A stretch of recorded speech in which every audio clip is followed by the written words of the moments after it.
Hello दोस्तों, मुस्कान मुस्कान episode number 235 star Bharat के most popular show में आपको दिखाया जाएगा। पूरा परिवार जो होता है वो मुस्कान के कमरे में पहुंच जाता है, जहां पर ये लोग देखते हैं मुस्कान, रौनक और काजल तीनों जने एक ही बिस्तर पर सो रहे होते हैं। ये देखकर परिवार वाले एकदम से शॉक्ड हो जाते हैं। उन्हें समझ नहीं आता है कि आखिर ये लोग यहाँ पर कैसे सो रहे हैं। तभी रौनक जो होते हैं वो कहने लगते हैं काजल से कि तुम यहाँ पर क्या कर रही हो।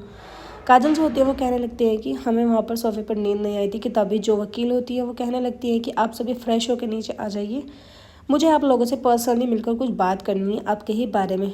वकील साहब जो होती है वो अपने सभी कैंडिडेट को लेकर बाहर नीचे चली जाती हैं, जाके वेट करने लगती है। उधर रौनक और मुस्कान जो होते हैं वो आपस में बात कर रहे होते हैं। काजल को बिल्कुल भी अच्छा नहीं लगता है कि अब पता नहीं नीचे क्या बात होंगी। तभी एक एक करके सभी लोग जो होते हैं वो नीचे आ जाते हैं। रौनक भी, काजल और मुस्कान तीनों वहाँ पर पहुँच जाते हैं। मैडम जो होती है वो सवाल करने लगती है, कहती है कि मिस्टर रौनक, आपकी बहुत दिन पहले एक शादी हुई थी जो कि तुम्हारी आधी अधूरी शादी रह गई थी मुस्कान के साथ। तभी रौनक जो होते हैं वो बीच में बोल पड़ते हैं, कहते हैं कि हाँ वो शादी मैंने जो है रात पूरी कर ली। तभी मैडम जो होती है वो कहने लगती है कि अभी हमारी बात पूरी नहीं हुई है और हमने आपको विषय बोलने के लिए नहीं कहा है। तभी रौनक जो होते हैं वो कहते हैं ठीक है मैं चुप खड़ा हूँ, पहले आप अपनी बात को कंटिन्यू करिए। मैडम जो होती है वो सारी बात बताती है, कहती है कि आपने एक एप्लीकेशन वगैरह दी थी काजल के साथ शादी करने के लिए, लेकिन आपने अब काजल को एक्सेप्ट नहीं किया। आखिर ये चल क्या रहा है। कि तभी रौनक जो होते हैं वो अपने दोस्त का इंतजार कर रहे थे। उनके दोस्त थोड़ा लेट होते हैं लेकिन वो आ जाते हैं, कहते हैं कि भैया मुझे माफ़ करना, मैं 5-10 मिनट लेट हो गया। रौनक जो होते हैं उस एप्लीकेशन को दिखाते हैं, कहते हैं कि जो एप्लीकेशन मैंने शादी के लिए काजल के लिए दी थी उसको मैंने रोकने के लिए एक एप्लीकेशन और लगाई थी कि किन्हीं परिस्थितियों में मैं काजल से शादी नहीं कर सकता हूँ।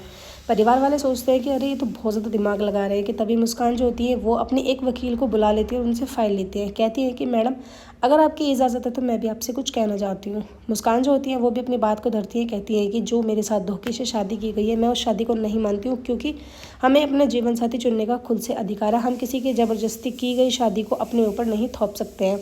मैडम जो होती है वो उनके भी पॉइंट्स को ले लेती हैं और कहती हैं कि ये तो बहुत ही अजीब बात है कि रौनक जो है वो मुस्कान के साथ रहना चाहते हैं और काजल रौनक के साथ रहना चाहते हैं। कि आखिर ये फैसला होगा तो होगा कैसे। तभी मैडम जो होती है वो कहती है कि ठीक है, मुझे मैं तुम लोगों को शाम तक का टाइम देती हूँ, तुम दोनों में से किसी एक को अपना जो नोटिस है वो वापस लेना होगा। मुस्कान भी मना कर देती है और रौनक भी मना कर देते हैं, कहते हैं कि मैं तो बिल्कुल भी नहीं लूँगा। एक एक करके सभी वहाँ से चले जाते हैं। मुस्कान जो होती है वो गुस्से में होती है। तभी मैडम उनसे कहती है कि कोई बात नहीं बेटा, शाम तक का मैं तुम दोनों को टाइम देती हूँ। तभी गायत्री जो होती हैं वो मुस्कान से कुछ बात करती है। मुस्कान अपने मकान पर वापस चली जाती है और जाके कहती है कि मुझे अभी किसी के पचड़े में नहीं फंसना है, मुझे सिर्फ अपनी माँ का सपना पूरा करना है, क्योंकि मेरी माँ का, मेरी नानी का, सबका यही सपना था कि हमारी मुस्कान जो है पढ़ लिख के कुछ बड़ी बने।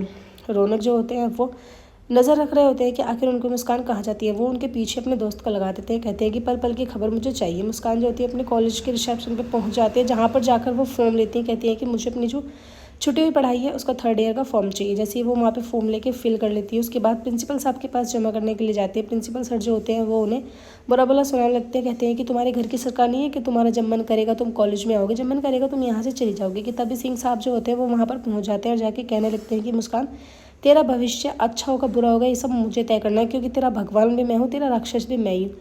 वो कहते हैं कि एक तरफ कॉलेज का फॉर्म है, एक तरफ ये पेपर्स हैं जिन पर तुझे साइन करने होंगे कि तू रौनक की ज़िंदगी से हमेशा हमेशा के लिए जाना चाहती है और रौनक के परिवार से तेरा कोई लेना देना नहीं है। मुस्कान जो होती है वहाँ पर सोच में पड़ जाती है कि आखिर उन्हें अपनी पढ़ाई भी पूरी करनी होती है और उन पेपर्स पर साइन करने होते हैं। एपिसोड की एंडिंग कैसे होगी, आने वाले एपिसोड बहुत इंटरेस्टिंग है। प्लीज़ चैनल को सब्सक्राइब करें, वीडियो लाइक